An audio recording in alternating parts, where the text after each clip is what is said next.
गुंदनी रियासत हरियाणा के कस्बा गोबंदपुरा के अछूत रंबू के यहाँ पैदा हुई। उसी तरह जैसे गरीबों के बच्चे खामोशी से पैदा हो जाते हैं। रात गए जब रंबू चर्च के नशे में धुत देवरी में पड़ा था और रसीली के दर्द उठा। घर में और कोई नहीं था और शदीद तकलीफ के आलम में उसने रंबू को झंझोड़ कर उठाने की कोशिश की, लेकिन रंबू तो उस वक्त अंदर सभा में बैठा दम लगा रहा था। वो आंखें बंद किए मुस्कुराने के सिवा और कुछ ना कर सका। राजकमल की शान और दबदबे की मिसाल मुश्किल थी और अब वो अपने इल्म में यकता हो गई थी। काले इल्म की मालक, एक भरपूर जादूगरनी, और आज वो ये वीराना छोड़ रही थी। उसका चेहरा जवानी की तपश से गुलनार बना हुआ था। उसने मुस्कुराते हुए नंदराज की तरफ देखा। धन्यवाद गुरुजी, मैं हमेशा आपको याद रखूंगी और कभी कभी आपसे मिलने आ जाया करूंगी। अवश्य देवी, लेकिन अब कहाँ जाओगी, क्या विचार हैं? संसार बहुत बड़ा है गुरुजी, और मैं संसार को अब दूसरे अंदाज से देखूंगी। सुना है कि इंसान बहुत बदल गया है, मशीनों की हुकूमत है, इंसानी काम मशीनें कर रही हैं, हिंदुस्तान पर गोरे हुकूमत कर रहे हैं। मैं इन सब को देखूंगी, मैं नए नए नाटक रचाऊंगी और बस मुझे इन्हीं चीज़ों से दिलचस्पी है। आप मुझे आज्ञा दें। नए जहानों की तलाश में सरगर्दा इफरत कई बस्तियों से गुजर चुका था और जिन बस्तियों को उसने पीछे छोड़ दिया था वो खुश नसीब थी, क्योंकि जहां उसका क़ियाम होता वहां नहूस्तें जन्म लेती थीं। लेकिन राजकमल के ख्यालात बदल चुके थे। जिस इंसान को बहुत ज़्यादा कुव्वतें हासिल हो जाती हैं वो अपने इर्द गिर्द के माहौल से बहुत मुतमिन हो जाता है। गोंदनी चमारन या राजकमल भी अब इफरीती कुव्वतें हासिल करने के बाद अपने आप से मुतमिन हो चुकी थी। उसे किसी खूबसूरत इलाके की तलाश थी और चलते चलते बिल आकर वो एक ऐसी जगह पहुंच गई जो उसे पसंद आई। ये एक खूबसूरत शहर था। अब वो शैतानी इल्मों से मालामाल हो गई थी। उसे किसी बात की कोई परवाह नहीं थी। पहले से कहीं ज़्यादा ज़हीन और खूबसूरत राजकमल कामयाबी और ताकत के गुरूर में इस कदर डूबी हुई थी कि उसे सारी दुनिया को अपने सामने हीर समझती थी। अभी वो बाहर निकलने का फैसला भी नहीं कर पाई थी कि कोई दरवाजे के नज़दीक पहुंच गया। उसे किसी के कदमों की चाप सुनाई दी और वो चौंक पड़ी। कौन हो सकता है? अभी तो मैंने उसे यहाँ किसी को नहीं देखा। कौन है? राजकमल सोचती रही और आने वाले के कदमों की बाहर तकती रही और फिर एक मर्दाना आवाज़ सुनाई दी। दरवाज़ा खोलो, कौन है अंदर? दरवाज़ा खोलो, एक जवान आवाज़ सुनाई दी और राजकमल ने तज्जब से उस आवाज़ को सुना और फिर आगे बढ़कर दरवाज़ा खोल दिया। यहाँ क्या कर रहे हो? दरवाजे पर खड़े हुए लंबे तिरंगे नौजवान ने कहा, जिसकी पेशानी पर स्याह बालों का एक खूबसूरत गुच्छा लटका हुआ था और उन स्याह बालों के नीचे खूबसूरत आंखें चमक रही थी। लेकिन राजकमल को देखकर वो शशदर रह गया। आप, और उसने अकलाते हुए कहा और कई कदम पीछे हट गया। राजकमल के होंठों पर मुस्कुराहट फैल गई। आप कौन हैं? पहले तुम बताओ। मैं तो परशोत्तम हूँ और मैं राजकमल। राजकमल ने नकरई आवाज़ में कहा। राजकमल, मगर आप यहाँ अंदर कमरे में क्या कर रही हैं? राजकमल हंस पड़ी और उसकी नकरई हंसी की घंटियाँ बहुत देर तक परशोत्तम के कानों में गूंजती रहीं। मगर आप कौन हैं? बताया ना कि राजकमल। लेकिन आप यहाँ कैसे आ गई? वो परेशान लहजे में बोला। दरअसल वो सूरत हाल अभी तक समझ नहीं पाया था। इतने परेशान क्यों हो? अंदर आ जाओ। नहीं नहीं, मैं अंदर नहीं आऊँगा। क्यों? डर लगता है मुझसे। नहीं, ये बात नहीं, मैं किसी से नहीं डरता, मगर मुझे ताज्जुब है कि आप इस घर में क्या कर रही हैं। मैंने कहा ना आराम। परशोत्तम चंद साथ उसे देखता रहा और फिर उसके होंठों पर मुस्कुराहट फैल गई। अजीब बात है कि यह मेरा घर है और मुझे नहीं मालूम कि आप कौन हैं और कहाँ से आई हैं और यहाँ क्या कर रही हैं। तुम्हारा घर है? हाँ, मैं गौतम राज का बेटा हूँ और अक्सर बेशतर शहर में रहता हूँ। ओह, तो अंदर आ जाओ। उस कड़ियल जवान को देखकर उसके मुंह में पानी भर आया था और उसके अंदर बेशुमार शैतानी ख्वाहिशें जाग उठी थीं। अभी नहीं, बाद में बताऊंगी, उसने कहा। फिर कब? नाराज तो ना होगे? नहीं, आप जैसी सुंदर नारी से कौन नाराज हो सकता है? परशोत्तम दिल की बात कहे बगैर न रह सका। तो फिर रात डले मेरे पास आ जाइए, उसने कहा और परशोत्तम सिंह के बदन में सनसनी सी दौड़ गई। वो एक नेक दिल इंसान था। आज तक उसने कोई ऐसी हरकत नहीं की थी जिसे गलत कहा जा सकता। वो बेहद शरीफ लड़का था। उसके दोस्तों का हल्का भी ऐसा ही था और गौतम राज ने उसे तरबियत ही ऐसी दी थी कि वो गलत कारी की तरफ मुलव्वस नहीं था। उसके दोस्तों में रतनपाल सरे फहरिस्त था, जो उसकी धर्मशाला में ठहरा हुआ था। ये धर्मशाला तो गौतम राज ने बनवाई थी और यहाँ साधु संतों के ठहरने के लिए बाकायदा बंदोबस्त था। पुरुषोत्तम का दोस्त रतनपाल एक साधु मिनश आदमी था, ना जाने कहाँ कहाँ मारा फिरता था, लेकिन उसकी दोस्ती बचपन से कायम थी। तवील अरसे के बाद जब पुरुषोत्तम ने अपने बचपन के दोस्त रतन को साधु के रूप में देखा तो उसे रहा ना गया। उसने रतनपाल को जबरदस्ती अपने पास रोक लिया, लेकिन रतनपाल ठहरना नहीं चाहता था। बहरसूरत वह उसके बहुत ज्यादा रुकने पर रहने पर राजी हो गया और वह अपने दोस्त का दिल नहीं तोड़ना चाहता था, क्योंकि पुरुषोत्तम ने नाराजगी से कहा था कि तुम मेरे दोस्त होकर मेरी बात टाल रहे हो। रतनपाल के होंठों पर मुस्कुराहट आ गई। किसी का मन तोड़ना भी तो मेरे बस की बात नहीं, मगर मैं तो तुम्हारा दोस्त हूँ। इस संसार में सभी एक दूसरे के दोस्त हैं। भगवान ने किसी से दुश्मनी के लिए मना किया है। गोया दूसरों में और मुझ में कोई फर्क नहीं। पुरुषोत्तम सिंह ने रूठे हुए अंदाज में कहा। है क्या? तुम मेरे बचपन के दोस्त हो, रतनपाल ने कहा। और मैं तेरा। पुरुषोत्तम तुम भी हंसने लगा था। तो फिर चलो घर चलो। मेरी एक बात मान लो पुरुषोत्तम। हाँ कहो। तुम मुझे घर ना ले जाओ। क्यों? घरेलू जिंदगी मुझे माजी में ले जाती है और मुझे अपने याद आने लगते हैं। भगवान ने मुझे अकेला कर दिया है, तो फिर मैं उन्हें याद क्यों करूं? मेरी मानो दोस्तों, तो मुझे यहीं रहने दो। जैसे तुम्हारी मर्जी। पुरुषोत्तम तैयार हो गया और उस वक्त से रतनपाल साधु यही मुकीम था। पुरुषोत्तम उसके ज्ञान से बहुत मुतासर था और अक्सर उसके पास बैठता और उस पर रतनपाल का काफ़ी असर था। लेकिन जवानी हुस्न परस्त होती है और हर नौजवान के दिल में अचक खड़की होती है, जिसके दरवाजे कभी न कभी खुल जाते हैं। राजकमल को देखकर पुरुषोत्तम के मन में भी कुछ होने लगा था, लेकिन ये दावत, पहली ही मुलाकात में ये दावत उसे अजीब सी लगी। उसके बदन में चोटियां सी रेंगने लगी। काफ़ी देर तक उसे कुछ बोला ना गया। राजकमल उसे पुरहवस निगाहों से देख रही थी। जब से यह खामोशी तवील होने लगी थी तो उसने कहा, जवाब नहीं दिया तुमने। और वो चौंक पड़ा। आओगे ना? हाँ आऊँगा, वो घुटे घुटे लहजे में बोला। और राजकमल हंस पड़ी। हाय अल्लाह, तुम तो लड़कियों की तरह शर्मा रहे हो। शायद माता जी आ गई, पुरुषोत्तम ने कहा और वहां से हट गया। राजकमल की हंसी की खनक देर तक उसके कानों में गूंजती रही। वो वहां से चला आया, लेकिन उसके कानों में एक ही बात गूंज रही थी, रात को आओगे ना? रात को आओगे ना? रात हो चुकी थी। सब सोने लेट गए और खुद गौतम राज भी आ गए थे। रात का खाना सबने साथ खाया और उसमें गौतम राज ने लड़की राजकमल को भी शामिल कर लिया था। शर्माती लिजाती सी लड़कियों ने बेहद पसंद आई और रात को धर्मपत्नी के पास लेटे लेटे उन्होंने उसे आवाज़ दी। सुनती हो? अच्छी तरह सुनती हूँ, धर्मपत्नी ने कहा और हंस पड़ी। गौतम राज भी हंसने लगे। मेरे मन में एक बात आ रही है। क्या? अजीब सी बात है। कहो। ये लड़की राजकमल कैसी है? बड़ी सुंदर, बड़ी प्यारी, मगर इसके माता पिता और कोई भी नहीं है। अकेली है बेचारी। क्या सोच रहे हो तुम उसके बारे में? गौतम राज की पत्नी ने पूछा। अपने पुरुषोत्तम के लिए कैसी रहेगी? ओहो, देवी जी सोच में डूब गईं। जब देर तक कुछ न बोली तो गौतम राज ने कहा कि सोच में डूब गई। लड़की तो बहुत सुंदर है, पर तुम कहते हो कि पहले भी उसका विवाह हो चुका है और ससुराल वालों ने निकाल दिया था। हाँ तो फिर? और फिर उसकी जात पात और घर वालों का भी पता नहीं। ये भी ठीक है, लेकिन किसी की सहायता करना तो पुण्य है। एक बेसहारा लड़की को अगर हमेशा के लिए सहारा दे दें तो क्या हर्ज है? कोई हर्ज नहीं। और वैसे भी वो मुझे पसंद है, पुरुषोत्तम को भी पसंद आएगी। मैं यूं करूंगा कि कल परलोक महाराज के पास जाऊंगा और उनसे राय ले लूंगा, और अगर परलोक महाराज भी हाँ कर देते हैं तो ठीक है, और उसके बाद हम दोनों उनसे पूछ लेंगे। किन दोनों से? मेरा मतलब है पुरुषोत्तम और कमल से।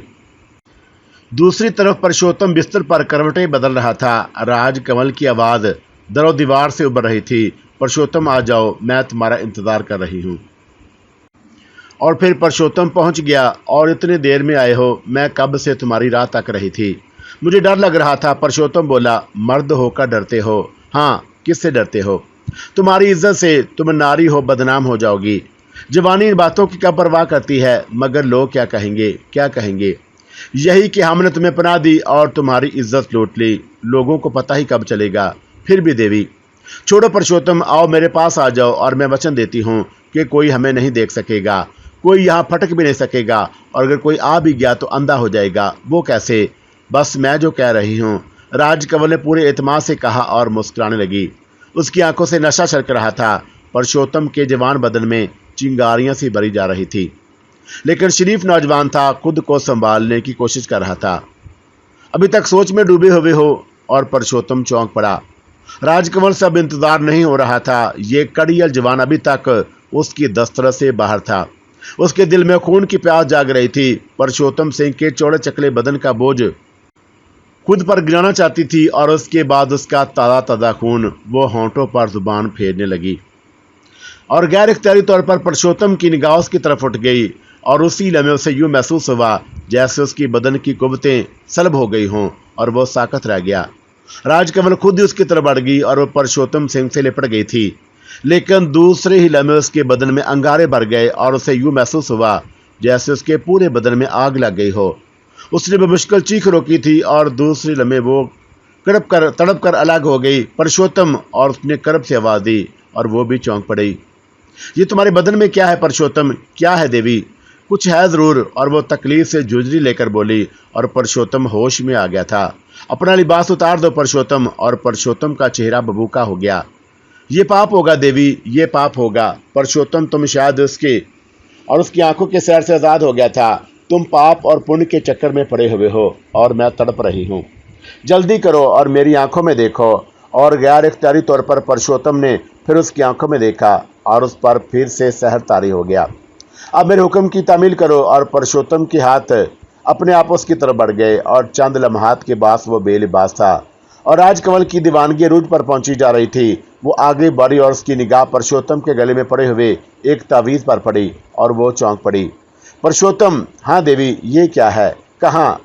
ये जो तुम्हारे गले में पड़ा हुआ है ये तावीज़ है। एक मुसलमान बुजुर्ग ने दिया था। क्यों? बस मैं नहीं जानता। इसे उतार दो, इसे उतार फेंको परशोत्तम, राजकमल ने कहा और परशोत्तम के हाथ तामील के लिए उठे। लेकिन दूसरे लम्हे वो संभल गया। जो ही उसके हाथ तवीज़ से लगे और उसके ज़हन को एक झटका सा लगा और उसका ज़हन राजकमल के सहर से आज़ाद हो गया। दूसरे लम्हे उसे अपनी बेबसी का एहसास हुआ और उसने जल्दी से लिबास पर झपटा मारा। दूसरे लम्हे वो लिबास पहन रहा था। अब क्या हुआ? मैं पाप नहीं कर सकता देवी, मैं पाप नहीं कर सकता। और उसने जल्दी से लिबास पहन लिया। पागल हो गए हो? मैं जा रहा हूँ। परशोत्तम दरवाजे की तरफ बढ़ा, लेकिन राजकमल उसके सामने आ गई और उसकी कफियत भूखी शेरनी जैसी थी। नहीं जा सकते तुम, मुझे तशद्दुद के लिए मजबूर ना करो। कमल देवी, होश में आइए, ये आपके हक में बेहतर है। मेरे हक में क्या बुरा है और क्या अच्छा मैं जानती हूँ, लेकिन ये पाप है। मैं पाप करना चाहती हूँ, लेकिन मैं नहीं। परशोत्तम सिंह आगे बढ़ा। राजकमल ने दोबारा उसे पकड़ने की कोशिश की, लेकिन फिर वही भस्म कर देने वाली आग। वो चीख कर पीछे हट गई और परशोत्तम बाहर निकल गया। राजकमल खूनी निगाहों से उस दरवाजे को देख रही थी और फिर उसके हलक से गुर्राहटें निकलने लगी। कलेरो, भेरों, भोज, गोटी, कहाँ मर गए तुम सब? और उसकी हर आवाज़ पर एक कड़ी शक्ल उसके सामने आ खड़ी होती। क्या था ये सब? क्या था? वो कौन सी कुव्वत है जो भस्म कर देती है? हमसे ना पूछो देवी, चारों ने बीक वक्त कहा। जवाब दो हरामजादो, वरना मैं तुम्हें भस्म कर दूंगी। मैंने अब तक जो ज्ञान सीखा है वो बेकार क्यों हो गया और अब कौन सी शक्ति बाकी रह गई है? जो चीज़ उसके गले में है वो हमारी शक्ति से बाहर है। वो क्या है? तावीज़। ये क्या होता है? ये दूसरे धर्म की चीज़ है, एक पोतर लेखा जिस पर हम कब्जा नहीं कर सकते। परशोत्तम सिंह के पास कहाँ से आई? एक छोटी सी कहानी है। दोनों बाप बेटे जंगल में जा रहे थे, जहाँ एक मुसलमान दरवेश मौजूद था। वह बीमार था और सफ़र करने के काबिल नहीं था। दोनों ने उसकी सेवा की और उसे बस्ती ले गए और वीज़ से उसका इलाज कराया। मुसलमान दरवेश ने खुश होकर तावीज़ परशोत्तम को दिया था। और क्या उसके दरवेश का ज्ञान हमसे बड़ा था? हाँ देवी, मैं वो ज्ञान सीखना चाहती हूँ। आप वो ज्ञान कभी ना सीख सकेंगी। क्यों? इसलिए कि वो पोतर ज्ञान है। वो दरवेश कहाँ है? यहाँ से कुछ दूर एक जगह। कोई उपाय बताओ। सिर्फ एक उपाय है देवी। वो क्या? गौतम राज चाहता है कि आप उसके साथ अपने बेटे का विवाह कर दे। अगर ये हो जाए तो आप उसकी मालिक बन जाएंगी और फिर पोतर अशोक की वजह से वो आपकी मलकियत बन जाएगा। ओहो, गौतम ये चाहता है? हाँ, तो ठीक है, मैं हर कीमत पर उस पर काबू चाहती हूँ।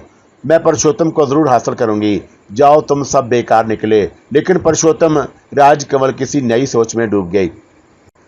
रात के वाक़यात ने परशोत्तम को बहुत परेशान कर दिया था। वो रात भर जागता रहा। सुबह को उसने स्नान किया और मंदिर चला गया और उसकी समझ में नहीं आ रहा था कि क्या करे। राजकमल उसके मन को भा गई थी, लेकिन एक औरत की हैसियत से वो ठीक नहीं थी। औरत इतनी बेबाक कहाँ होती है। वो सुंदर थी, मन मोहने वाला हुस्न था उसका, लेकिन उस रात के सारे वाकयात उसे याद थे और उसकी आंखों का सहर भी याद था, जिसमें वो खोकर अपनी सुध बुध भूल जाता था, लेकिन उसके बाद उसे होश आ जाता था। मंदिर से फारग होकर भी वो उस परेशानी में रहा। इस वक्त भी वो यही सब कुछ सोचता हुआ धर्मगशाला पहुंच गया और इत्तेफाक से उसके सामने रतनपाल आ गया और वो चौंक पड़ा और रतन लाल ने मुस्कुराकर उसे प्रणाम किया। रतन, मैं तुमसे एक बात करना चाहता हूँ। कहो। ऐसे नहीं, आओ अकेले बैठते हैं। और रतनपाल ने कहा और दोनों एक कोने में जा बैठे। मैं एक परेशानी में फंस गया हूँ रतन। भगवान भली करेगा। भगवान तो भली करेगा, लेकिन मैं क्या करूँ? परशोत्तम सिंह ने मुस्कुराते हुए कहा। अगर मुनासिब समझो तो मुझे अपनी परेशानी बता दो। तुम्हारे पास आया किस लिए हूँ, तो फिर बताओ। पिताजी पुलिस के अफसर हैं और ये बात तुम्हें मालूम है। हाँ, और उनके पास एक मुजरम आया है जिसने अपने बेटे को हलाक कर दिया, जवान बेटे को। राम राम, क्यों हलाक कर दिया पापी ने एक लड़की के लिए? ओहो, फिर भी बाप बेटे के रिश्ते में ये बात नहीं होती। भगवान जाने, मैंने अजीब कहानी सुनी है। क्या कहानी है? पूरी तो नहीं मालूम, बल्कि कल तक तो मैं कुछ नहीं जानता था, आज ही मालूम हुई। कहानी क्या है? बाप ने उस लड़की को धोखा देकर घर बुलाया और बेटे ने उसकी इज्जत लूटने की कोशिश की तो बाप ने उसे कत्ल कर दिया। ये तो ठीक किया उसने, मगर बात दूसरी थी। वो क्या? बाप उस लड़की को खुद हासिल करना चाहता था। कलयुग है, रतनपाल नफरत भरे लहजे में कहा। ये बताओ रतन को उस लड़की का क्या कसूर है? कुछ नहीं। बहरहाल पिताजी इसको घर ले आए हैं, लेकिन वो लड़की, और उसने अपने दोस्त की पूरी कहानी सुनाई और रतनपाल का चेहरा उसके लिए सुर्ख हो गया। उसकी आंखें चमकने लगीं और उसने तुम्हें छूने की कोशिश की थी। हाँ, लेकिन फिर खुद ही परेशान हो गई। क्यों? भगवान जाने। और वैसे इस तावीज़ के बारे में परेशान है। कौन सा तावीज़? ये। और रतनपाल ने गला खोल कर तावीज़ दिखाया और फिर उसकी कहानी सुना दी। रतनपाल किसी सोच में गुम हो गया और उसके चेहरे पर भी सोच की परछाइयां नजर आने लगी। तब उसने कहा, तुम्हारा मन उसके बारे में क्या कहता है परशोत्तम?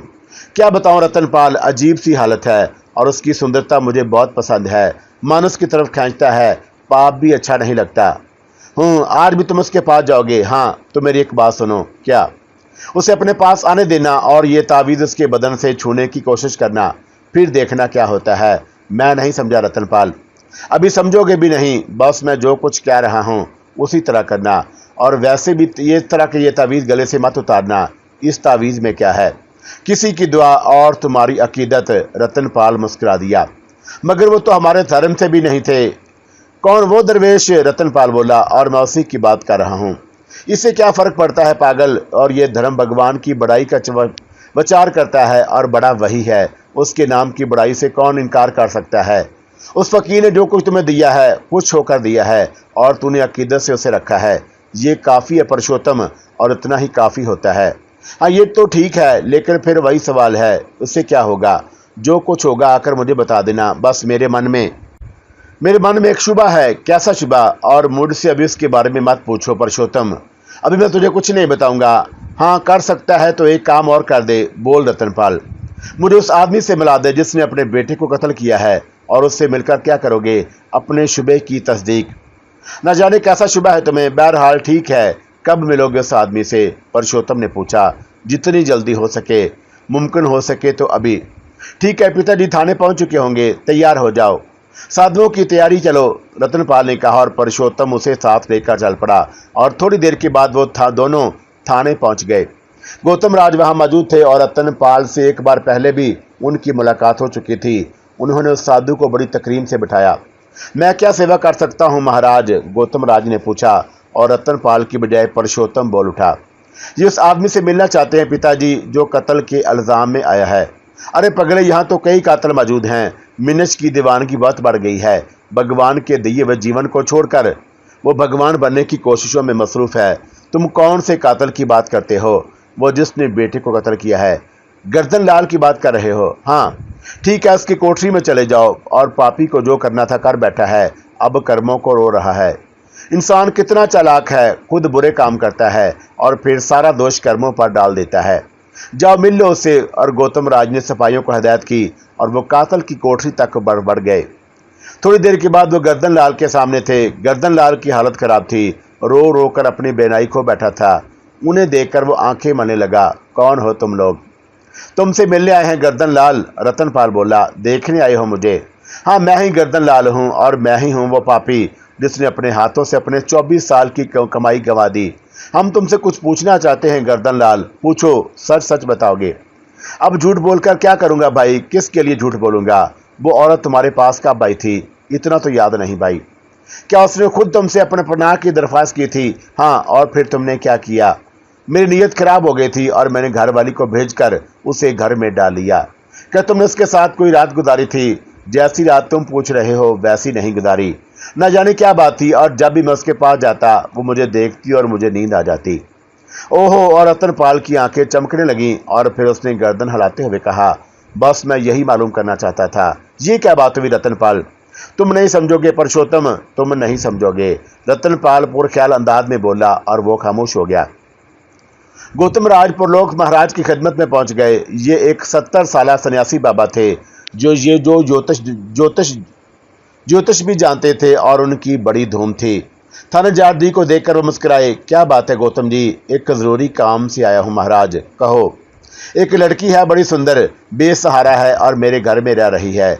बेचारी के साथ अन्याय हुआ है। मैं चाहता हूँ कि इसे अपनी बहू बना लूँ। क्या बता सकते हैं कि यह शादी कामयाब रहेगी? क्या नाम है उसका? राजकमल। पुरुषोत्तम के साथ विवाह करना चाहते हो? हाँ। ठहरो, स्वामी जी ने कहा और एक स्लेट पर जायचा बनाने लगे, और थोड़ी देर के बाद उनके चेहरे पर तशवीश के आसार फैल गए। और दोनों मिलकर बनते हैं मतू शराब और लौंग जार। मतू शराब का स्थान कभी लौंग जार में नहीं हो सकता। सोच लो तुम जी। गौतम जी, काम तो बुरा नहीं कर रहे, मगर कुछ खराबी है।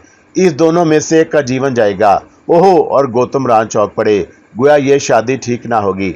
हाँ, ये शादी ठीक ना होगी। पर लोग महाराज पुरख्याल अंदाज में बोले, और गौतम राज को सोचने लगे, और फिर उन्होंने गर्दन हिलाते हुए कहा, ठीक है महाराज, अगर आपकी आज्ञा नहीं तो फिर नहीं, मैं ये शादी नहीं करूंगा। तूने एक नेक बात सोची थी गौतम राज, पर मुझे अजियत है कि मेरी विद्या ने उसे खराब कर दिया। नहीं महाराज, आपके बिना मैं कभी कोई काम नहीं करता। अगर ऐसी बात होती तो मैं आपके पास आता ही क्यों? फिर भी तुम एक काम कर लोगे तुम? कहो महाराज। उसके चरणों की धूल लेकर मुझे दे दो और मैं उसकी पूरी कैफियत मालूम करूंगा। क्या ये हो सकता है? क्यों नहीं महाराज। तो फिर यही कर ले। मैं कोशिश करूंगा कि उस घटना को टाल दूं और दोनों का मिलाप मुमकिन हो सके। जो आगे गुरुजी, गौतम ने कहा, और फिर वो वहां से वापस चल पड़ा। मगर गौतम जब घर पहुंचा तो राजकमल उसकी पत्नी के पास बैठी थी और उसके सर से जुएं निकाल रही थी, और गौतम की पत्नी उसे दुआएं दे रही थी। गौतम के देखकर उनकी पत्नी ने कहा, जाओ बेटी, अब तुम आराम करो और भगवान तुम्हें सुखी रखे। क्या हो रहा है भाई? गौतम ने उस माहौल को देखकर पूछा। बस सब आदमी, इस लड़की ने मेरा मन मोह लिया है। भगवान ने मेरी वो ख्वाहिश भी पूरी कर दी। कौन सी ख्वाहिश जो तुम न पूरी कर सके? गौतम की पत्नी ने शरारत से मुस्कुराते हुए कहा, यानी बेटी की ख्वाहिश? सच गौतम, और ये लड़की जितनी सुंदर है उतनी ही प्रेम करने वाली भी है। स्वामी पुरलोक के पास गया था और उन्होंने बताया है कि इन दोनों की शादी ठीक ना होगी। क्यों? और देवी जी चौंक पड़ी। बस कोई बात होगी, पर उन्होंने एक बात और कही है। वो क्या? उन्होंने कहा है कि मैं उसके चरणों की धूल लाकर उन्हें दूं, और वो कोशिश करेंगे कि उन दोनों का मिलाप मुमकिन हो सके। भगवान करे ऐसा हो जाए। आप उनकी मंगाई हुई चीज़ें उनको पहुंचा दें और उनसे कहें कि वो यह काम ज़रूर करें। ये लड़की बड़ी ही पसंद है मुझे, और मैं तो हमेशा ऐसी ही बहू चाहती थी। ठीक है, तुम उसके चरणों की खाक लेकर एक कागज़ में डाल दो, और सुबह मैं जाऊंगा तो लेता जाऊंगा। मैं ऐसा कर लूँगी, लेकिन उसे मालूम ना हो। तुम्हें मालूम हुआ था कभी? देवी जी हंस पड़ी। क्या मतलब? गौतम दास फिर मुस्कुराकर बोले, और बात उनकी समझ में नहीं आई थी। जब तुम लूना कुमारी के फेरे में पड़ गए थे और दिन रात वहां गुजारने लगे थे, तो मैंने तुम्हारे चरणों की धूल ही तो ली थी, और उसकी वजह से तुम्हारे सर से उसका भूत उतरा था। अरे राम राम राम, तुम्हें अभी तक वो कहानी याद है, और मरते समय तक नहीं भूल पाऊंगी उस कलंकनी को। और मेरे लूटने की कोशिश की थी उसने मेरे सुहाग को। तो ये बात है। ठीक है, अब मैं कोई और लूना संभाल लूंगा। फिर देखूंगा कि तुम मेरे चरणों की धूल कैसे लेती हो, और अब मुझे कोई चिंता नहीं। और वैसे मैं तुम्हारे चरणों की धूल भी लेता जाऊंगा। क्यों? बस तुम्हारे ताने सुनते सुनते कान पक गए हैं। मैंने कौन से ताने दिए? यही कि मैं तुम्हारी ख्वाहिश पूरी ना कर सका। अरे कौन सी ख्वाहिश बेटी की? गौतम राज ने कहा, और देवी जी के चेहरे पर शर्म के आसार नजर आने लगे। दूर ले जाकर क्या करोगे? उन्होंने शर्माते हुए लहजे में पूछा। गुरुजी से कहूँगा कि जाप इनका, कोशिश मेरी, एक बेटी पैदा हो जाए तो क्या हर्ज है। अब बुढ़ापे में ये ख्वाहिश जागी है। और देवी जी शोर के मजाक से लुत्फ अंदोज हो रही थी। पुरुषोत्तम घर में दाखिल हुआ तो राजकमल माँ जी के लिए भोजन ले जा रही थी और उसे इस तरह देखकर पुरुषोत्तम के दिल में एक हौक सी उठी।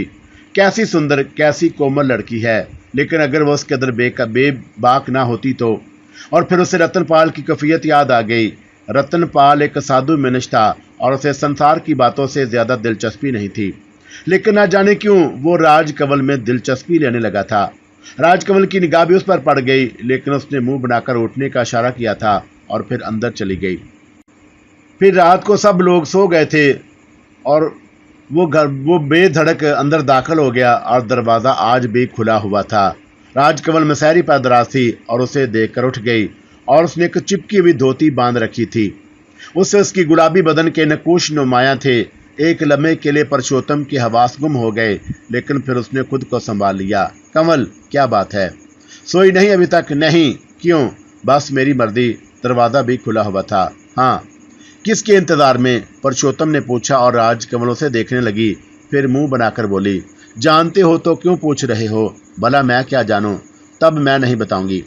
अच्छा चलो लड़ाई छोड़ो, आओ बातें करें, पुरुषोत्तम ने मुस्कुराते हुए कहा और राजकमल भी मुस्कुराने लगी।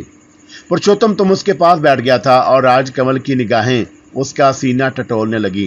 वो उस तवीज़ को देखना चाहती थी, लेकिन दफतन पुरुषोत्तम झुका और उसने राजकमल को सीने से भींच लिया।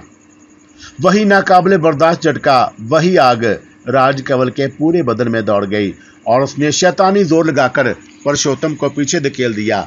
अजियत के आसार उसके चेहरे से अय्यां थे। नाराज हो गई कमल, पुरुषोत्तम ने उसे बगौर देखते हुए कहा। राजकमल उस अजियत से तड़प रही थी, लेकिन उसने खुद को संभालते हुए कहा, तुम वो तावीज़ पहने हुए हो? हाँ, क्यों? मैं तुमसे उस समय तक बात नहीं करूंगी जब तक तुम उसे नहीं उतार दोगे। लेकिन उससे क्या फ़र्क पड़ता है? बस मैं तो कह रही हूँ। कमल जी, ये एक दरवेश की भींट है और मैं उसे कैसे फेंक सकता हूँ? तो फिर यहाँ से चले जाओ। कमल गुर्राई, आपकी मर्जी है कमल देवी, मैं तो कुछ और ही सोच रहा था। क्या? अब क्या फ़ायदा बताने से? सुनो पुरुषोत्तम, मैं तुमसे प्रेम करती हूँ, मन से तुम्हें चाहती हूँ, लेकिन तुम ये तावीज़ गर्दन से उतार दो और उसके बाद मैं तुम्हारी हर बात मान लूँगी। पुरुषोत्तम उसके नज़दीक हो गया और तुम खुद उसे मेरी गर्दन से उतार दो। मैं खुद नहीं उतारूंगा। वो राजकमल के इतना नज़दीक हो गया था कि उसका चेहरा राजकमल के चेहरे के मुकाबले आ गया। लो, उतार दो उसे, पुरुषोत्तम ने कहा। राजकमल उसकी आंखों में देख रही थी और दफतन पुरुषोत्तम के दिन को झटका लगा और वही कैफियत फिर बेदार हो गई थी। वही नींद की सी कैफियत। तब राजकमल की आवाज़ उसके जहन में उभरी, तुम खुद इसे उतार दो पुरुषोत्तम, तुम खुद इसे उतार दो। और उसके हाथ में खुद ब खुद अपनी गर्दन की तरफ बढ़ गए। तावीज़ को छूते ही उसके ज़हन को दूसरा झटका लगा और वो रुक गया और उससे एक दिलचस्प एहसास हुआ था और फिर वो उसी तरह मुस्कुरा दिया। तुम खुद उतार दो रानी। और उसने हाथ नीचे गिराते हुए कहा। राजकमल की आंखें फटी रह गई थी। उसने साफ महसूस कर लिया था कि तावीज़ को हाथ लगाते ही पुरुषोत्तम उसके सैर से आज़ाद हो गया था। उसने दूसरी और फिर तीसरी बार यही कोशिश की। पुरुषोत्तम उसके सैर से आज़ाद हो जाता था और तावीज़ बदस्तूर उसकी गर्दन में पड़ा हुआ था। आखिर तुम इसके लिए इतनी जिद क्यों कर रही हो? बस ये मेरा आखिरी फैसला है। अब मैं उस समय तक तुमसे नहीं बोलूंगी जब तक ये तावीज़ तुम्हारे गले में है। अब तुम जाओ, राजकमल ने कहा और पुरुषोत्तम वहां से निकल आया। लेकिन उसके दिमाग में बहुत से शुबहात थे। आखिर राजकमल को उस तावीज़ से इतनी परेशानी क्यों है? रतनपाल के होंठों पर मुस्कुराहट फैल गई और उसकी आंखें शीशे की तरह चमक रही थीं और पुरुषोत्तम उसकी सूरत देख रहा था। ठीक है पुरुषोत्तम, मेरे मन में जो ख्याल था वो पूरा हो गया। क्या मतलब? मतलब ज़रूर पूछोगे पुरुषोत्तम। या तुम्हें एक बात मालूम नहीं कि मेरे माता पिता एक और बात सोच रहे हैं? क्या? रतनपाल ने पूछा। क्या तुम्हें इस बात का इल्म है कि राजकमल सैकड़ों साल पुरानी औरत है? रतनपाल, क्या कह रहे हो तुम? और एक बार उसे देख तो लो, फिर क्या बात कह सकोगे तुम? हाँ, एक बार उसे देख तो लूँ और ये बात कह सकूँगा। मैंने तुम्हारे जाने के बाद ही बहुत कुछ किया है पुरुषोत्तम जी। अव्वल तो उसे वैसे ही मेरी लाग चल रही है और मैं सोच रहा था कि अगर वो किसी ऐसे मनुष्य को नुकसान पहुँचाए जो बेगुनाह हो तो मैं उसका मुकाबला करूं। लेकिन पिछले दिनों जब मैं यहाँ आया तो वो मेरी निगाहों से उजल हो चुकी थी। इत्तेफाक की बात है कि वो खुद ही आ टकराई। तो क्या वो कोई बदरू है? मैंने कहा कि बुरी रूह से भी बदतर। और तुम ये बात साबित कर सकोगे रतनपाल? हाँ मेरे दोस्त, मैं भला उसका पीछा कहाँ छोड़ने वाला, लेकिन अगर तुम चाहो तो थोड़ी सी सहायता करो मेरी, रतनपाल ने कहा और परशोत्तम उसे देखने लगा। क्या तुम मेरी क्या मदद चाहते हो?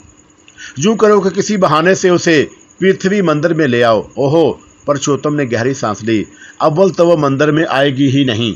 अलबत्ता तुम ये कर सकते हो कि पिछले रास्ते से उसे ले आना और उसे ये पता ना चले कि तुम उसे मंदिर में ले जा रहे हो, और फिर मैं तुम्हें उसका खेल दिखाऊंगा। अच्छी बात रतनपाल, और अगर कोई खास बात ना हुई तो फिर मैं तुमसे कह दूंगा कि ये तावीज़ गले से उतार दो और उसे वफा कर लो, रतनपाल ने कहा, और परशोत्तम ने उससे वादा कर लिया। गौतम राज अपनी पत्नी की मदद से राजकमल के पैरों की खाक लेने में कामयाब हो गए थे, और उन्होंने वो खाक एक पुड़िया में बांधी और परशाम को वो पुरलोक महाराज के पास पहुंच गए। तुम्हें जल्दी तो नहीं है गौतम महाराज? क्या मतलब? या फिर यूं करो, रात को चांद निकलने पर मेरे पास आ जाना, मैं आज ही तुम्हें उसके बारे में सब कुछ बता दूंगा। ये ठीक है महाराज, गौतम राज ने कहा, और धूल उनके हवाले करके वहां से चले आए। और उनके दिल में अजीब अजीब ख्यालात थे, और राजकमल के लिए उनके दिल में प्रेम था, और वो चाहते थे